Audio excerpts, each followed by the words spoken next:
ગુજરાત 18 લાઈવમાં આપનું સ્વાગત છે। ડભોઈ દર્ભાવતી જૈન તીર્થ તરીકે પ્રખ્યાત છે, ત્યારે જૈન ધર્મના 24મા તીર્થંકર શ્રી મહાવીર પ્રભુના જન્મ કલ્યાણ પ્રસંગે પૂર્વ સંધ્યાએ ડભોઈ નગરના જૈન વાગા વિસ્તારમાંથી ભવ્ય અહિંસા પ્રચાર બાઇક રેલી જૈન યુવકો દ્વારા યોજવામાં આવી હતી। આ પ્રસંગે ડભોઈ જૈન સમાજના આગેવાન યુવક યુવતીઓ મોટી સંખ્યામાં જોડાયા હતા। તો મહાવીર પ્રભુના જન્મ કલ્યાણક નિમિત્તે નગરમાં વહેલી સવારે ભવ્ય શોભાયાત્રા નીકળી સાથે મોં મીઠું કરાવી જન્મ કલ્યાણકની ઉજવણી ડભોઈ જૈન સંઘ દ્વારા કરવામાં આવી હતી।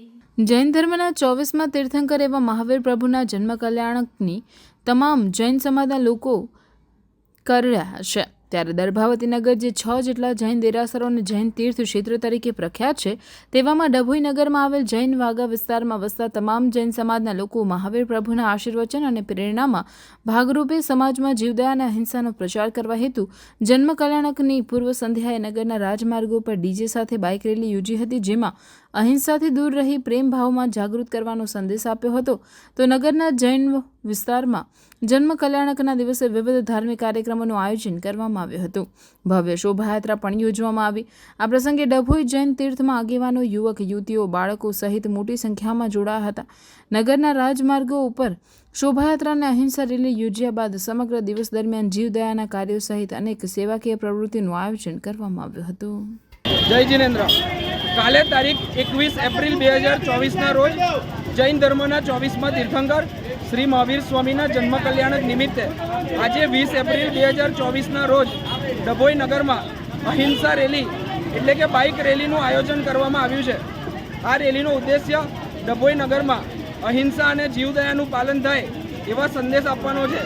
તો આજે ડભોઈ નગરના તમામ જૈન સમાજ તરફથી પૂરા ભારત વર્ષને અમે મહાવીર જન્મ કલ્યાણકની શુભેચ્છાઓ પાઠવીએ છીએ અને એક જ મેસેજ આપવા માગીએ છીએ કે જીવદયા અને અહિંસાના રસ્તે આપણે આગળ વધીએ અને દેશ અને દુનિયામાં શાંતિ સ્થાપવાનો પ્રયત્ન કરીએ। બોલો મહાવીર સ્વામી ભગવાન કી જય। આજે મહાવીર સ્વામી જન કલ્યાણક દિવસ છે, જે 2622 વર્ષથી પરંપરાગત રીતે આની ઉજવણી કરવામાં આવતી રહી છે।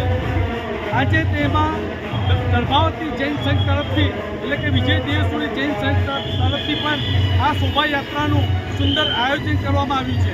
આ શોભાયાત્રાનું આયોજન સંઘના પ્રમુખ શ્રી ચંદ્રકાંતભાઈ આર ઘડિયાળીના નેતૃત્વમાં અને તેમના નેતૃત્વમાં વિશ્વાસ ધરાવતા લોકોના સહયોગથી અને સહકારથી આ સુંદર શોભાયાત્રાનું આયોજન કરવામાં આવ્યું છે। આ શોભાયાત્રા જૈન વાગામાંથી નીકળી વકીલા મંગલે થઈ ટાવર થઈને જૈન બારટોકી થઈને જૈન વાગામાં પરત ફરશે।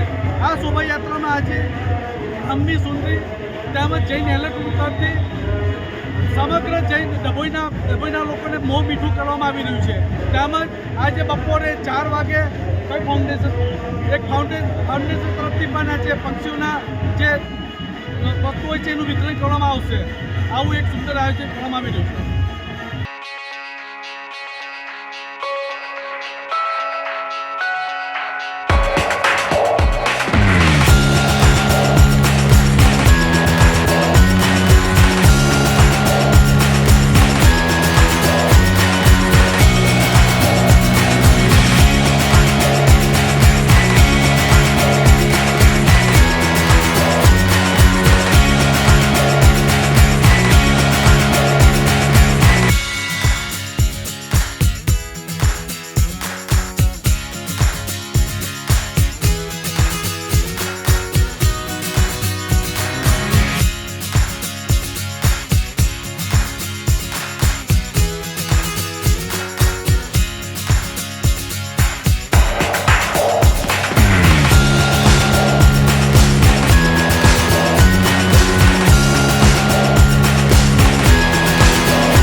છે।